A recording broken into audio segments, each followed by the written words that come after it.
Muy buenos días, el día de hoy les voy a hablar sobre la segunda ley de Newton. Recibe este nombre en honor a Isaac Newton, un científico inglés que nació en el siglo XVII, el 4 de enero de 1643 y falleció el 31 de marzo de 1727. Isaac Newton es considerado uno de los máximos exponentes del siglo XVII. Hizo muchas contribuciones al mundo científico. Entre las más destacadas tenemos a las leyes de Newton. El día de hoy les voy a hablar de la segunda ley. La segunda ley se encarga de relacionar la fuerza neta que actúa sobre un cuerpo con la masa del objeto y la aceleración que experimenta debido a la aplicación de esa fuerza neta. Si recordamos, la fuerza neta es la suma vectorial de todas las fuerzas que actúan sobre un sistema o sobre un cuerpo.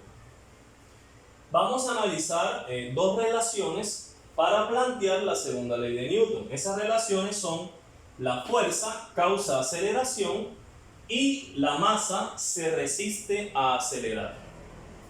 En el primer caso, recordamos el tema de caída libre, en el cual se consideraba un cuerpo de masa m.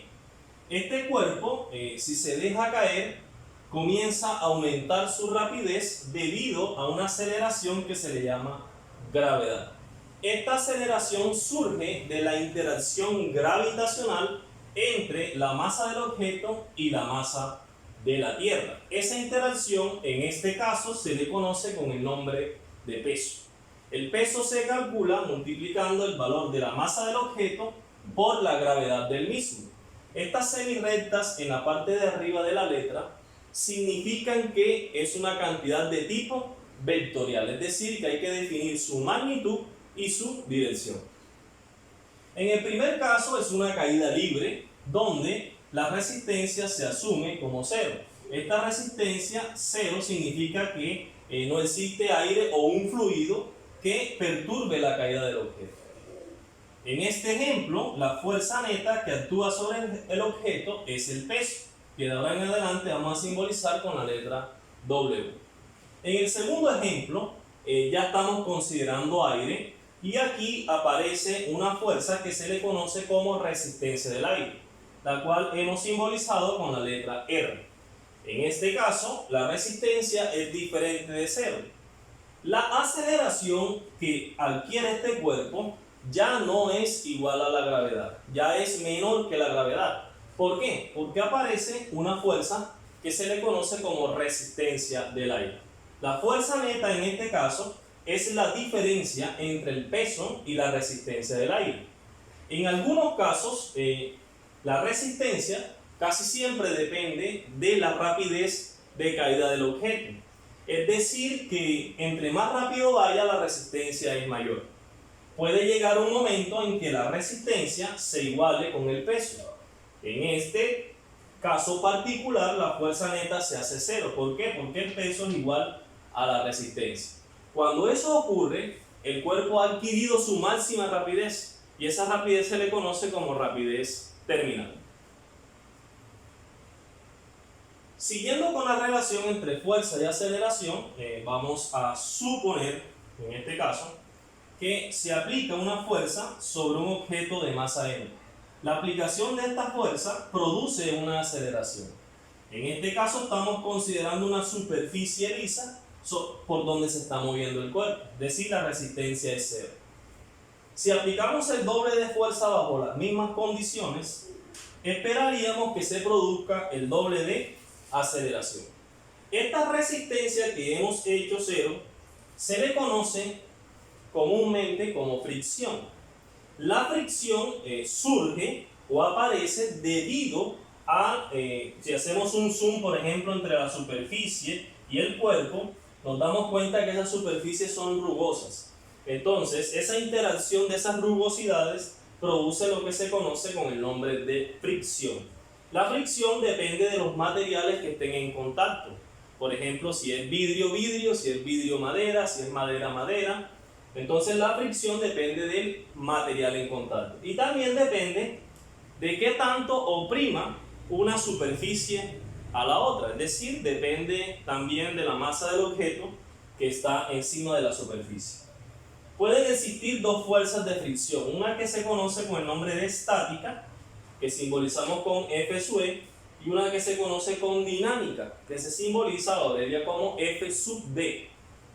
La estática es cuando uno empuja un cuerpo y este tiende a moverse pero no se mueve. Entonces ahí la fricción estática hace que el cuerpo no se mueva. Y la fricción dinámica es, por ejemplo, cuando un objeto va en movimiento y hay esa interacción con la superficie. Es decir, es la fricción cuando el cuerpo se encuentra en movimiento. Siempre la fuerza de fricción estática es mayor que la fuerza de fricción dinámica. ¿Qué podemos concluir de estos ejemplos? Que la aceleración es directamente proporcional a la fuerza neta. En otras palabras, si yo aplico el doble de fuerza, esperaría que se produzca el doble de aceleración bajo las mismas condiciones experimentales. Si aplico el triple de fuerza, se produciría el triple de aceleración. Esta ondulación que ustedes ven aquí significa proporcionalidad. Y aceleración es directamente proporcional a la fuerza neta. Directa significa que si aumento una, la otra también aumenta. Que si disminuyo una, la otra también disminuye. Y proporcional es que lo hacen a trozos iguales. En el segundo caso, vamos a observar la relación entre la masa y la aceleración. Dice que la masa se resiste a acelerar. Entonces vamos a considerar este ejemplo hipotético en el cual hay una patineta. En esa patineta se encuentra un niño. El sistema que estamos analizando en este caso es niño más patineta y se aplica una fuerza neta que va hacia la derecha. Debido a que la masa del niño y la patineta es relativamente pequeña, se produce una aceleración grande. Hemos realizado esa letra A grande para efectos pedagógicos, es decir, una masa pequeña se produce una aceleración grande cuando se aplica una fuerza neta, en este caso, hacia la derecha. Si nosotros cambiamos el sistema, es decir, ya no es un niño sobre la patineta, sino que es un elefante, lo que ocurre sobre la masa es que la masa se incrementa. Entonces, al incrementarse la masa, aplicando la misma fuerza neta, se produce una aceleración más pequeña. En pocas palabras, la masa se resiste a acelerar. Una mayor masa produce una menor aceleración cuando se aplica la misma fuerza sobre el cuerpo. En otras palabras, la aceleración es inversamente proporcional a la masa. ¿Qué significa esta inversión proporcional? Que a mayor masa, menor aceleración. Y que a menor masa, mayor aceleración. Si la masa aumenta el doble, la aceleración disminuye la mitad, siempre y cuando se aplique la misma fuerza neta sobre el cuerpo. Entonces Newton fusionó estas dos relaciones en lo que se conoce como segunda ley de Newton. La segunda ley de Newton dice que la aceleración de un sistema es igual a la fuerza neta dividido por el valor de la masa del sistema. Una técnica de memorización de esta ecuación es el triángulo que nosotros hemos venido desarrollando en clases anteriores. La fuerza neta aparece ¿dónde? Aparece arriba, la masa del sistema aparece debajo y esto produce una aceleración. De aquí de este triángulo surgen las tres relaciones fundamentales de la segunda ley de Newton. Por ejemplo, si yo quiero hallar la fuerza neta, yo tapo fuerza neta. Fuerza neta es masa por aceleración, que es la primera ecuación. Si yo quiero encontrar la masa, tapo la masa, quedaría masa igual fuerza neta sobre aceleración, que es la segunda ecuación que aparece aquí. Y si quiero encontrar la aceleración, sería fuerza neta sobre masa. Entonces aquí tenemos las tres relaciones que en cierta forma resumen la segunda ley de Newton.